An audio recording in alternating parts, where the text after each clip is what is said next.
ہونے کے بعد منع کر دیا کہ نہیں نہیں اے اللہ مجھے دنیا میں آرام نہیں، سونا نہیں چاہیے، چاندی نہیں چاہیے، بلکہ آپ نے فرمایا اللہم اجعلنی فی حیاتی مسکینا، اے اللہ دنیا میں مجھے جتنے دن زندہ رکھ مسکین بنا کے زندہ رکھنا، اے اللہ جب مجھے موت آئے تو حالت مسکینی میں مجھے موت آئے، اور اے اللہ کل قیامت کے دن جب میں اٹھایا جاؤں تو فقیروں میں اور مسکینوں ہی میں اٹھایا جاؤں۔ یہ اللہ کے رسول کی دعا تھی، جبکہ اللہ تعالیٰ تو احد پہاڑ کو سونے کا بنانے کے لیے تیار تھا۔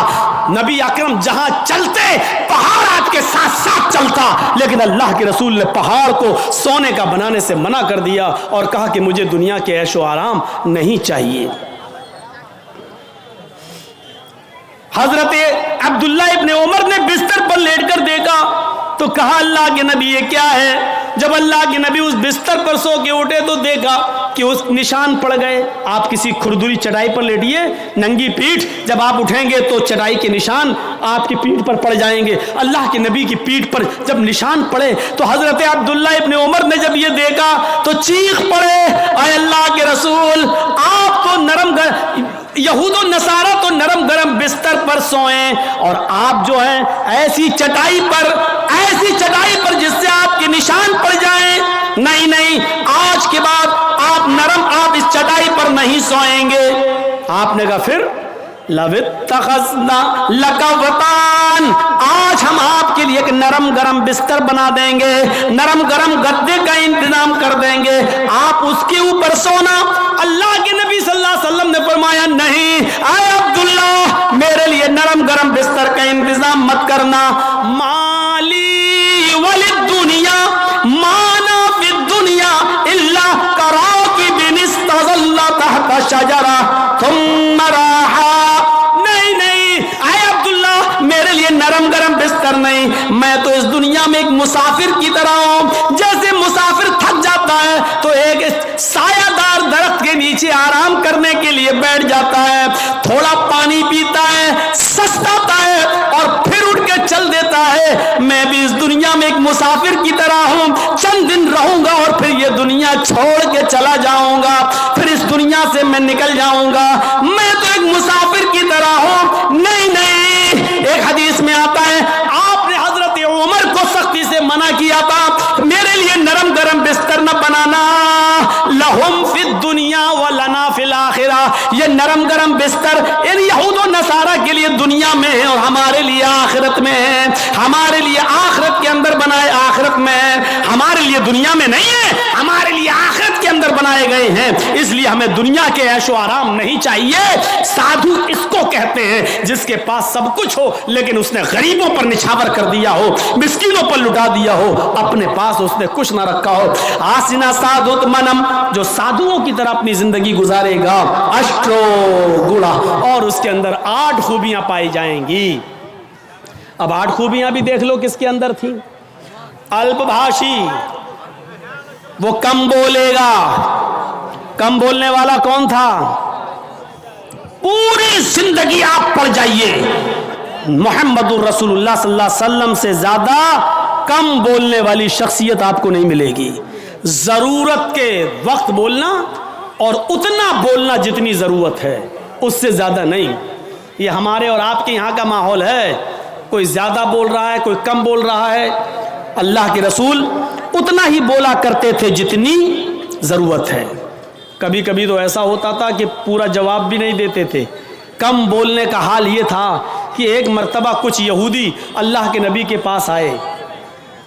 مسلم شریف کتاب السلام پڑھیے چیپٹر، نبی اکرم کے گھر پہ آئے، دروازے کو دستک دی، اللہ کے رسول نے دروازہ کھولا، یہودیوں نے سلام کیا، در حقیقت وہ سلام نہیں تھا بلکہ اس سلام کے اندر چھپی ہوئی بد دعا تھی۔ ان یہودیوں نے آتے ہی کہا السلام علیکم یا رسول اللہ، السلام علیکم۔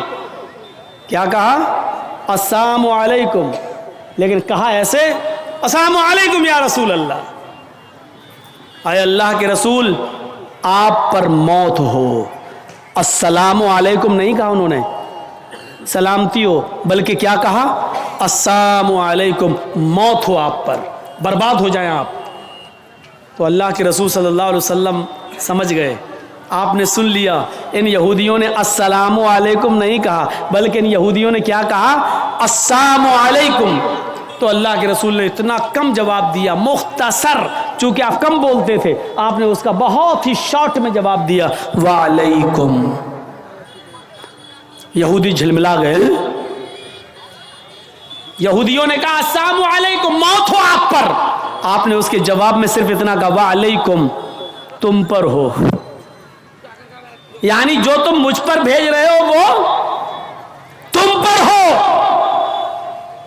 حضرت عائشہ نے جب سنا تو انہوں نے اندر سے پردے کی اوٹ سے چیختے ہوئے کہا وعلیکم السلام یا یہود ولعنت اللہ. اے یہودیو میرے شوہر پر تم موت بھیجتے ہو, تم پر موت ہو اور اللہ کی لعنت ہو. تو اللہ کے رسول نے حضرت عائشہ کو ڈانٹا تھا اور کہا تھا عائشہ یہ تم نے غلط کیا, عائشہ تمہیں ایسا نہیں کرنا تھا. حضرت عائشہ نے کہا اللہ کے رسول آپ نے سنا نہیں, آپ پر موت بھیج رہے ہیں وہ. اللہ کے نبی نے کہا عائشہ کیا تم نے سنا نہیں میں نے ان کو کیا جواب دیا؟ انہوں نے کہا السلام علیکم, میں نے کہہ دیا وعلیکم. جو انہوں نے مجھ پر بھیجا میں ان کو بھیج چکا ہوں, میں ان کو بول چکا ہوں. تم نے اپنی طرف سے زیادتی کی ہے, غلط کیا, جاؤ معافی مانگو تم. میرے پیارے ساتھیو تصور کریں آپ اللہ کے نبی کتنا کم بولتے تھے. کم بولنے کو اپنی عادت بنائیے, ضرورت کے تحت بولیے, کیونکہ زبان سے ہی اکثر گناہ ہوتے ہیں. زیادہ زبان استعمال کرو گے پھسلے گی. اس لیے حضرت ابو بکر صدیق کبھی کبھی کان میں مسواک لگاتے تھے. یہ مسواک, نماز کا ٹائم ہوا مسواک کیا پھر کان میں لگا لیا. اس مسواک کو ایک بار اپنے داہنے ہاتھ میں پکڑے اور زبان کھینچ رہے تھے ایسے, اور مسواک زبان پہ مار رہے تھے ایسے. حضرت عمر نے کہا یہ کیا کر رہے ہو؟ کہا اس زبان کو سزا دے رہا ہوں. کہا کس بات کی؟ یہی زیادہ بولتی ہے, اس کو اوقات میں رکھ رہا ہوں, اس کو بتا رہا ہوں دیکھ اگر زیادہ بولنے کا کام تو نے کیا تو تیری پٹائی لگے گی اس مسواک سے. ایسا میں اس لیے کر رہا ہوں تاکہ زبان ہماری کنٹرول میں رہے, کیونکہ اکثر لوگ جہنم میں زبان کی وجہ سے جاتے ہیں. یہی وجہ تھی کہ اللہ کے نبی صلی اللہ علیہ وسلم نے جنت میں جانے والے لوگوں کی جب ایک لسٹ تیار کی تو ان نوجوانوں کو نہیں بھولا. فرمایا آئے نوجوانوں تم مجھے دو چیزوں کی ضمانت دو, تم مجھے دو چیزوں کی ضمانت دو, میں تمہیں جنت کی ضمانت دیتا ہوں. من یضمن لی, کون ہے جو مجھے دو چیزوں کی ضمانت دیتا ہے؟ تم مجھے دو چیزوں کی گارنٹی دو, میں تمہیں جنت کی گارنٹی دیتا ہوں. صحابہ نے پوچھا اللہ کے نبی وہ دو چیزیں کیا ہیں؟ آپ نے فرمایا الفم والفرج, ایک منہ, ایک زبان اور دوسری شرمگاہ یعنی زناکاری. تم مجھے ان دو چیزوں کی ضمانت دے دو کہ میں زبان سے جو بھی بولوں گا سچ بولوں گا, کبھی جھوٹ نہیں بولوں گا, کبھی کسی کی غیبت نہیں کروں گا, کبھی کسی کی برائی نہیں کروں گا, کبھی کسی کی چغلی نہیں کروں گا, کبھی کسی کو تکلیف نہیں پہنچاؤں گا. اور دوسری اس بات کی گارنٹی دے دو کہ میں کسی کی ماں بہن بیٹی پر غلط نظر نہیں ڈالوں گا اور اس کو کبھی غلط نظر سے نہیں دیکھوں گا, زنا نہیں کروں گا.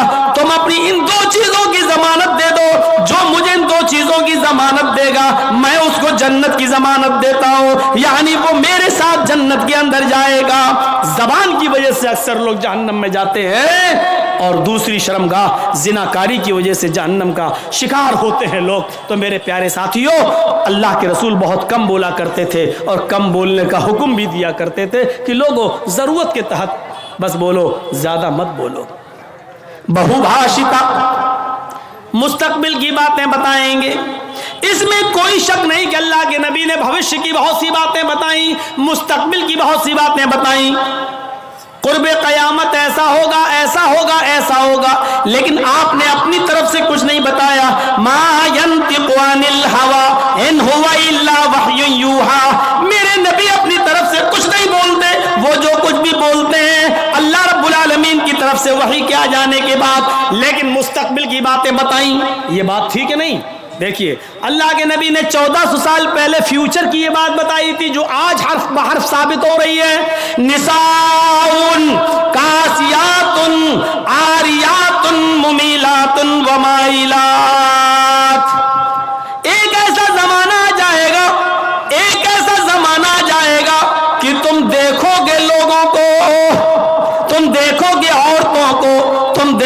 لیڈیز کو تم دیکھو گے, خواتین کو تم عورتوں کو دیکھو گے, کاسیات, دیکھنے میں تو وہ کپڑے پہنے ہوئے دکھائی دیں گی, بظاہر تو ان کے جسم پر کپڑا ہوگا, عاریات, لیکن حقیقت میں وہ برہنہ ہوں گی, حقیقت میں وہ ننگی ہوں گی. کپڑا تو پہنیں گی لیکن کپڑا پہننے کے باوجود وہ ننگی ہوں گی, وہ برہنہ ہوں گی. آج ان کے کپڑے دیکھ لو, چھوڑیے شادیوں کا حال, جلسے میں آنے والیوں کو دیکھ لو. عید اور بقرعید کے دن عورتوں کے پہناوے دیکھ لو, اور اپنی جوان بچیوں کو دیکھ لو جن کی عمر 10 سال سے بڑی ہے. یاد رکھیے گا 10 سال سے بڑی لڑکی کے اوپر پردہ فرض ہو جاتا ہے. 10 سال سے بڑی لڑکی کا پھر سر کا ایک بال بھی کسی غیر مرد کو نہیں دکھنا چاہیے. ہماری نظروں میں بہت معمولی بات ہے, چھوٹی ہے. اللہ کے رسول نے فرمایا تھا جب تمہارا بیٹا 7 سال کا ہو تو اس کو نماز کا حکم دو, اور 10 سال کا ہو تو نماز کے لیے زبردستی کرو, نہ پڑھے تو اس کو مارو پیٹو. 10 سال کے بعد قرآن و حدیث کے سارے احکام نافذ ہو جاتے ہیں.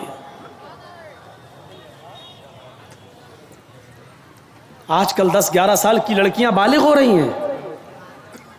ٹی ویوں پر سیریل ایسے آ رہے ہیں, موبائلوں میں ایسی ایسی واہیات چیزیں یوٹیوب وغیرہ پر, فیس بک پر آ رہی ہیں کہ ان کو دیکھ کر ہماری لڑکیاں جو کبھی 16-17 سال میں بالغ ہوتی تھیں آج 11-12 سال کی عمر میں بالغ ہونے لگی ہیں.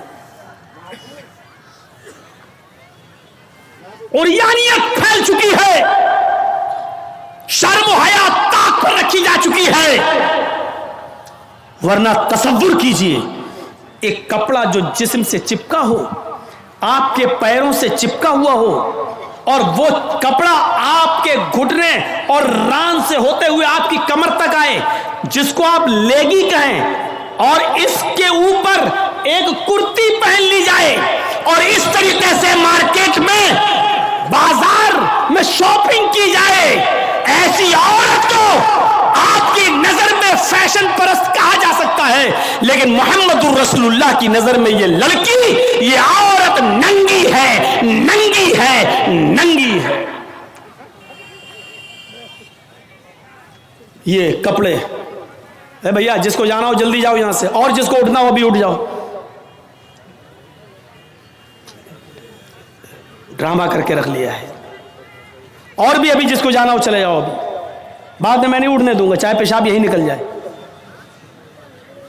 جائیے ابھی نکل جائیے جس کو جانا ہو. عاریات ہماری نظروں میں فیشن پرست ہیں, لیکن اللہ کے رسول نے ایسی عورتوں کو کیا کہا؟ ننگی. میں نے نہیں کہا, پوچھو ان علماء سے عاریات کا مطلب کیا ہوتا ہے. کاسیات کپڑے پہنیں گی, عاریات لیکن ننگی ہوں گی.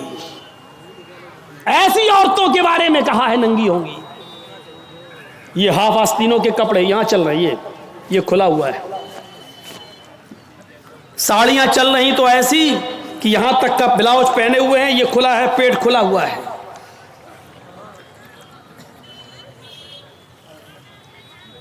اور جو چند برقعے اب چل بھی رہے ہیں بہار بنگال میں, پہلے تو چلتے نہیں تھے, تو اب برقعوں میں بھی ڈیزائن چلنے لگی ہے.